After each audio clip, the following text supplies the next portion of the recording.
Hey, it's Maishika, and I want to ask you or talk to you about the poem called The Footsteps in the Sand.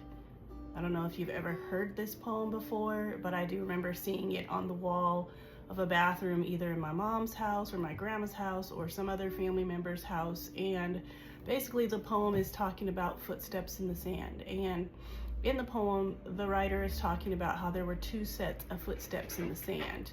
And at certain points, there would only be one set of footsteps in the sand. And the writer is having a conversation with God about why, when they were going through their toughest or hardest times of life, were there only one set of footsteps in the sand.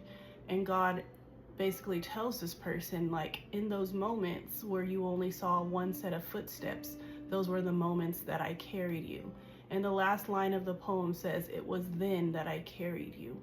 And I felt like God wanted me to share a little bit more of my story or some of my testimony that kind of expands on this whole idea of hope.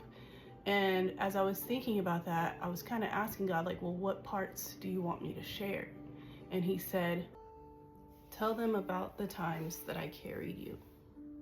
Well, which times do you mean, Lord? Do you mean when my dad left and I felt abandoned? Do you mean when I got pregnant and felt such shame, or when I decided that I couldn't be a mom of 2 kids under 20 years old, so I got rid of a baby that I didn't want so that my life could be easier? Or do you mean when I started sleeping around, just trying to fill a void, when I started going out to clubs, when I started to drink?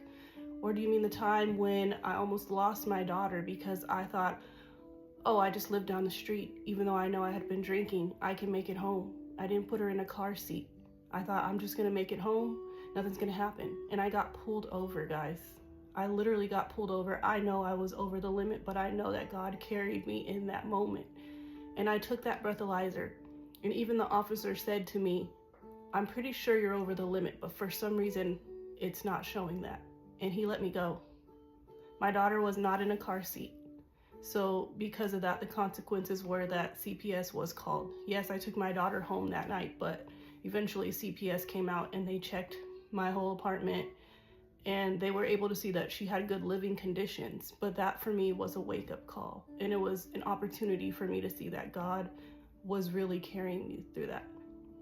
Or do you mean, God, the time when I had to leave my siblings and my mom and come to California so that I could choose a better life for me and for my daughter?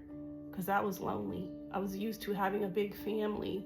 You know, I was used to having my own space, and I got to a place of frustration with living with my dad and his wife, and I had such anger towards them, but I knew I wanted to change. And so I felt like I'm just gonna suck it up and stay here. But then there was a part of me that was like, it's just easier if you go back.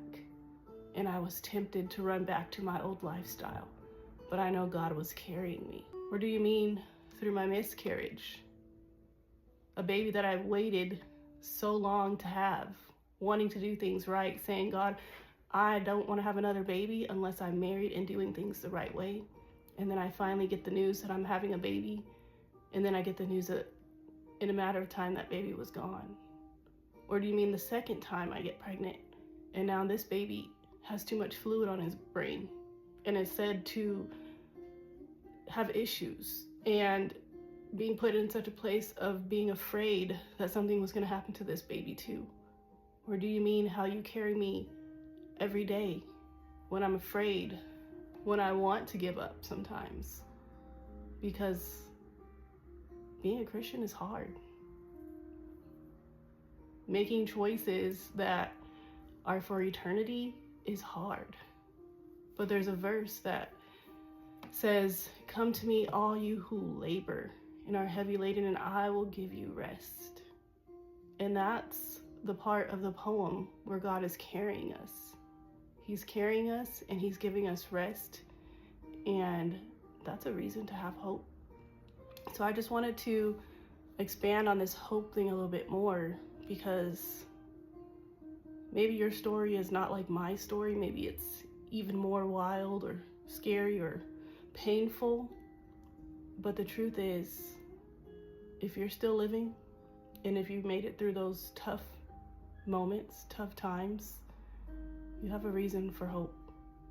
And maybe it's not 100% better, It never will be till we go to heaven and be with Jesus. Life is going to be hard whether you're a Christian or not a Christian. But put your hope in God, because it's worth it. And he doesn't disappoint.